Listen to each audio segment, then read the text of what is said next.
വിസ്ലേഴ്സ് bride. Borneo എന്നൊരു മഴക്കാടുണ്ടായിരുന്നു. അവിടെ ഓരോ ഇലകളും ഓരോ കഥ പറയും. പക്ഷികൾ പാടും. അത് പാട്ടുകൾ മാത്രമല്ല, മറ്റുള്ളവരെ വിളിക്കുകയും ചെയ്യും. ഏകാന്തതയിൽ നിന്ന് മോചനത്തിനായുള്ള ഒരു സ്വരം പോലെ. നന്ദിയില്ലാത്ത ഈ കാടിനകത്ത് ഒരു ദിവസം കൂടി ഞാൻ കഴിയേണ്ടതുണ്ടോ? My pitch perfect. എന്റെ ടൈമിംഗ് അതും വളരെ നന്നായിരിക്കുന്നു. പക്ഷെ എന്റെ കാണികൾ ആരും തന്നെ ഇല്ല. എല്ലാ പ്രഭാതങ്ങളിലും വിസിലർ കാട്ടിലൂടെ തനിക്ക് തോന്നുന്നത് പാടി നടക്കും. വിശ്വാസത്തിന്റെയും കാത്തിരിപ്പിന്റെയും പാട്ടുകൾ, അവന്റെ കഴിവ് വെളിപ്പെടുത്തുന്നവ. പക്ഷെ അവന് കിട്ടിയ മറുപടികളെല്ലാം തന്നെ,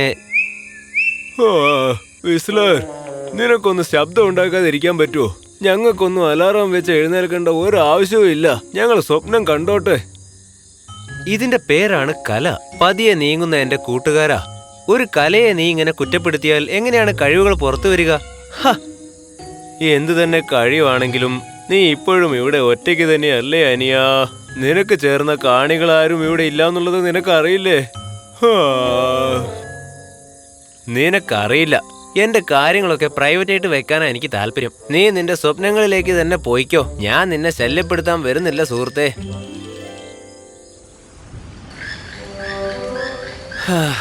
അവൻ പറഞ്ഞതിൽ തെറ്റൊന്നുമില്ലല്ലോ.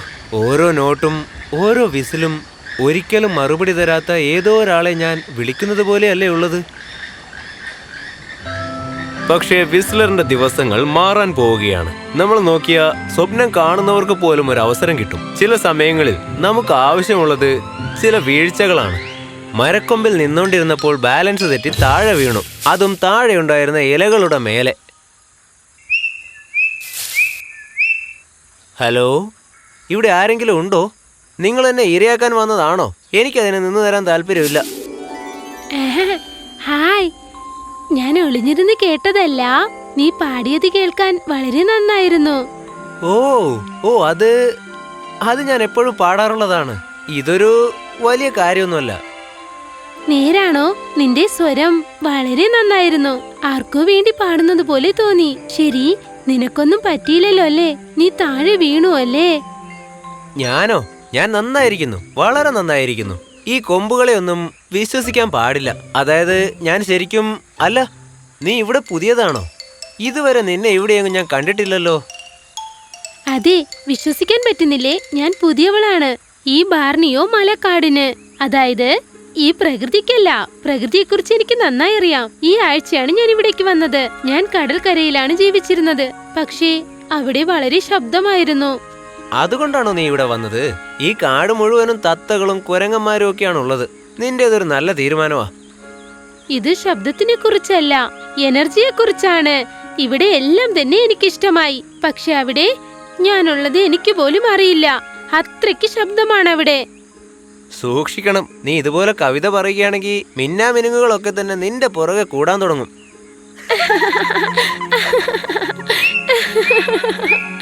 അടിപൊളി, നീ നന്നായിട്ട് പാടുന്നുണ്ട്. നീ നല്ല പാട്ടുകാരനാണെന്ന് ഇതിൽ നിന്നും മനസ്സിലാക്കാം. അത് പറഞ്ഞത് ശരിയാണ്. പക്ഷേ ഉലാല, നിന്റെ ടോണും വളരെ നന്നായിട്ടുണ്ട്, അറിയോ? സ്വീറ്റ്, പിന്നെ വളരെ ക്യൂട്ടുമാണ്. ഓ, നിന്റെ അളവിനൊന്നും എനിക്ക് പാടാൻ അറിയില്ല. പക്ഷേ ചെറുതായിട്ട് ഞാൻ പാടും.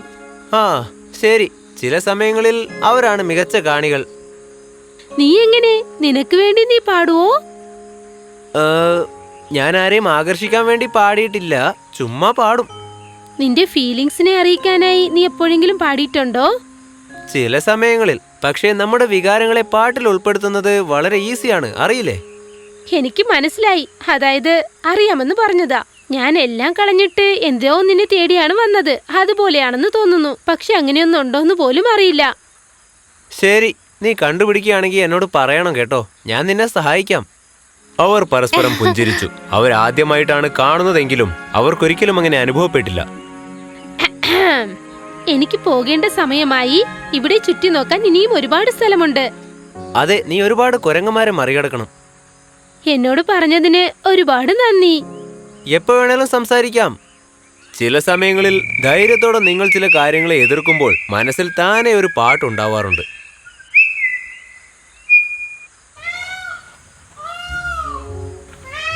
ഈ രാവിലെ നിങ്ങൾ എന്താണ് അലട്ടുന്നത്? ഒരു കുളം പോലും ഇവിടെ ഇല്ല. കാരണം ഇതുവരെ മഴ വന്നില്ലല്ലോ. ഏകദേശം 72 മണിക്കൂറായി നിങ്ങൾ ഇവിടെ തന്നെയാണുള്ളത്. അതായത് 3 ദിവസങ്ങൾ. ശരിക്കും കാത്തിരിക്കുന്നത് നല്ലതിനാണോ? ശാന്തമായിരിക്കണം വിസ്ലർ. മഴ എപ്പോൾ വന്നാലും അത് നമുക്ക് നല്ലതിനാണ്. ആകാശത്ത് നിന്ന് പൊഴിയുന്ന വെള്ളമല്ലേ ഈ മഴ? എന്തോ സ്വർഗത്തിൽ നിന്ന് കിട്ടുന്ന സമ്മാനം പോലെയാണല്ലോ നിങ്ങൾ പറയുന്നത്. അപ്പോൾ സംഗീതം മാത്രം എന്താ?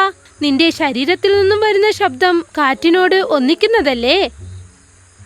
സംഗീതം ഒരിക്കലും അങ്ങനെയല്ല. അത് ശരിക്കും നമ്മുടെ വികാരമാണ്. അത് ഞാൻ തന്നെയാണ്. വളരെ ശരിയാണ്. പിന്നെ മഴയാണ് എന്റെ ഫീലിങ്സ്. അപ്പോഴാണ് എന്റെ ചിറകുകൾ നന്നായി വിടരുക. മഴയെന്നത് ഒരു മന്ത്രം പോലെയാണ്. അത് എല്ലാറ്റിനെയും കഴുകി വൃത്തിയാക്കും. ഈ മൊത്ത ലോകത്തിനും അത് പുതിയ ജീവിതം നൽകും. ഇതിൽ നിന്നും നമ്മൾ മനസ്സിലാക്കുന്നത്, എത്ര വരണ്ട ഭൂമിയായാലും ശരി, മഴ കാരണം അതിന് വീണ്ടും ജീവൻ വരും.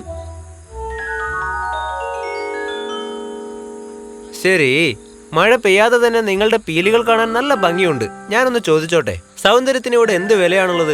അതും ഈ ഒരു വലിയ കാടിന്റെ നടുവിൽ.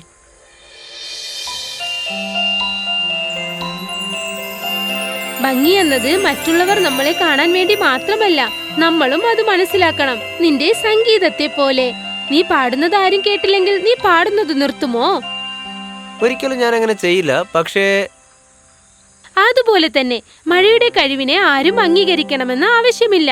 ഞാൻ അതിനു വേണ്ടി കാത്തിരിക്കുന്നു. അതെനിക്ക് ഇഷ്ടമാണ്.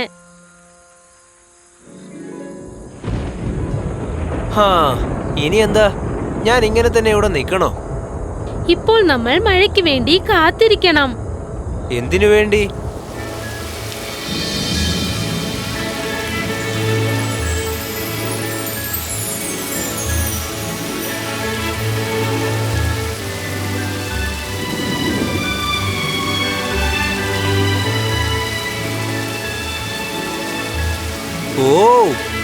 അതെ, മഴ എന്നാൽ ഒരു മന്ത്രമാണ്. പിന്നെ ശാന്തമായിരിക്കുന്നത് വലിയ തെറ്റായ കാര്യമൊന്നുമല്ല. ബെല്ലയുടെ ക്ഷമ ആരെയും മയക്കുന്ന ഒന്നായിരുന്നു. അതോടൊപ്പം അവളുടെ തിളക്കമുള്ള ചിറകുകളും. അപ്പോഴാണ് വിസ്ലറിന് മുന്നേ കണ്ട ഒരാളെ അവിടെ കണ്ടതായിട്ട് തോന്നിയത്.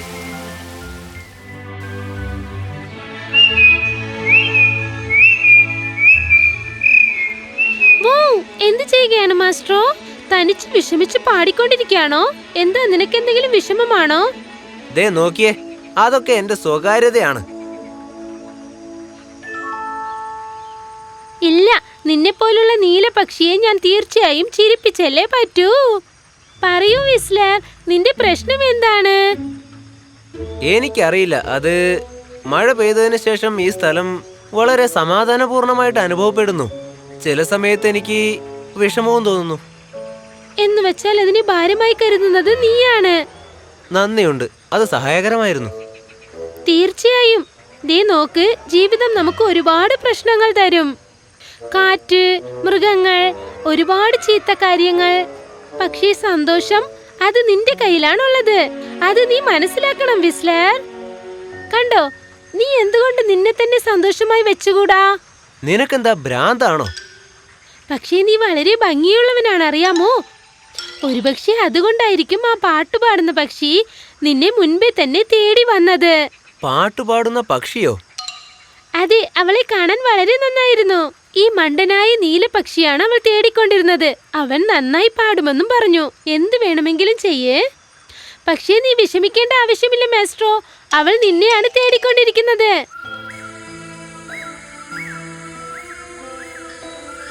ഇന്ന് രാത്രി എന്നുകൊണ്ടാണ് നീ ഇങ്ങനെ ഇരിക്കുന്നത് വിസ്ലർ? ഞാൻ എന്നത്തെയും പോലെയാണല്ലോ. ഞാൻ വെറുതെ ചിന്തിക്കുകയായിരുന്നു. ഏതോ ഒരാളെ പറ്റി ചിന്തിക്കുന്നത് പോലെയുണ്ടല്ലോ. അതല്ല, നിന്റെ ശബ്ദം കേട്ട് നിനക്ക് വല്ല ബുദ്ധിമുട്ടും തോന്നിയോ? ശരി ശരി, അത് വിട്. അല്ല, നിനക്ക് എങ്ങനെ മനസ്സിലായി? അതിന്റെ പിന്നിലുള്ള സൂത്രം നീ എനിക്ക് കൂടി പറഞ്ഞു തരാവോ? ഞാൻ നിന്റെ ശബ്ദം ശ്രവിക്കുകയായിരുന്നു. പിന്നെ നിന്റെ ശബ്ദത്തിൽ നിന്നും എനിക്ക് ഒരു കാര്യം മനസ്സിലായി. ചില സമയങ്ങളിൽ വളരെ ബുദ്ധിമാന്മാരെ കൊണ്ടുപോലും ചില കാര്യങ്ങൾ ഒരിക്കലും പറയാൻ സാധിക്കില്ല. അങ്ങനെയാണോ? ഇതാണോ നിങ്ങളുടെ ഉപദേശം?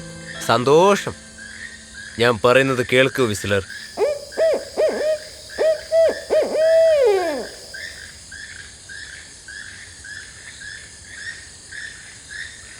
അതെ, നിങ്ങൾ പറയുന്നതെല്ലാം ഞാൻ കേട്ടുകൊണ്ടിരിക്കുകയാണ്.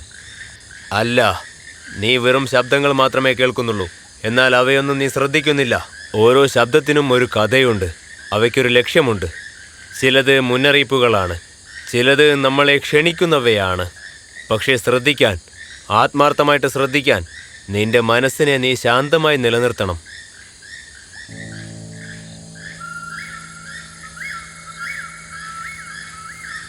ആ വിസിൽ, അതാണ് എൻ്റെ സംഗീതം.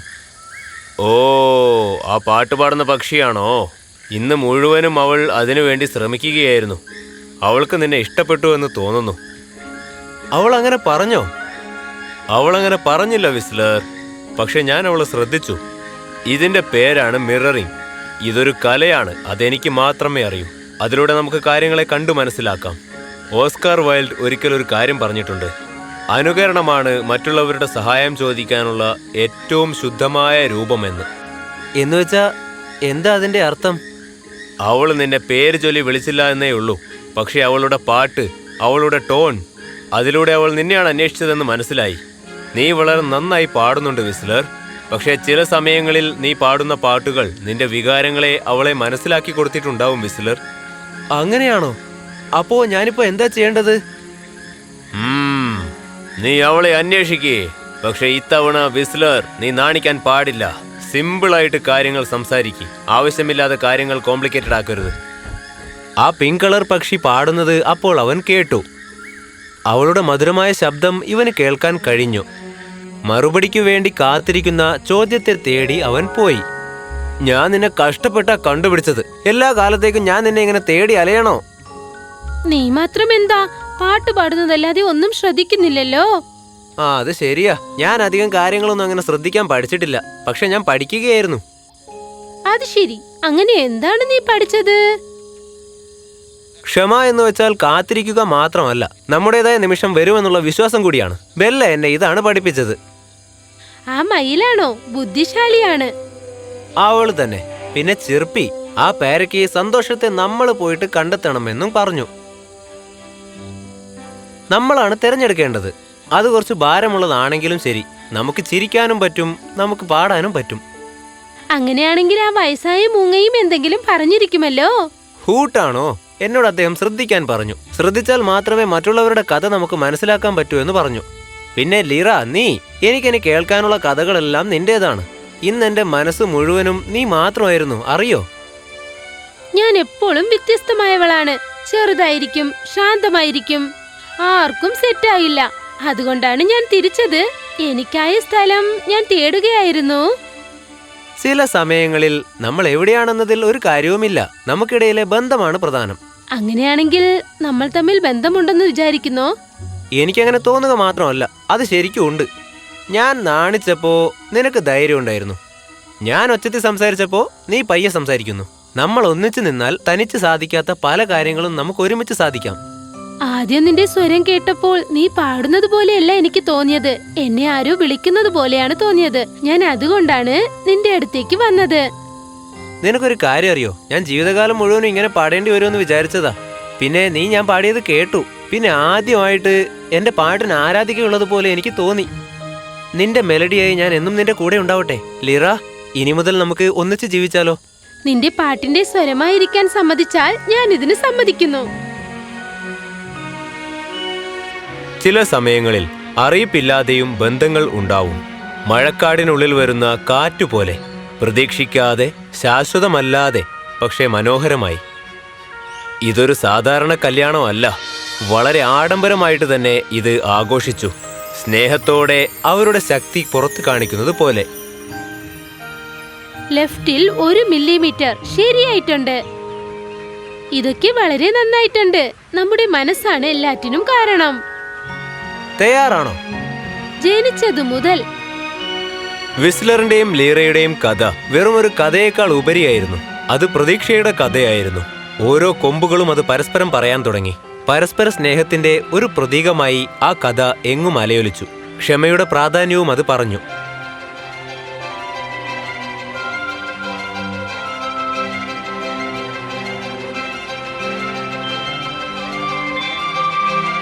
നിനക്ക് സ്വാഗതം. അതിനുശേഷം വിസ്ലറും ലീറയും ബോർണിയോ മഴക്കാട്ടിലുള്ള എല്ലാ ജീവികളും വളരെ സന്തോഷത്തോടെ ജീവിച്ചു.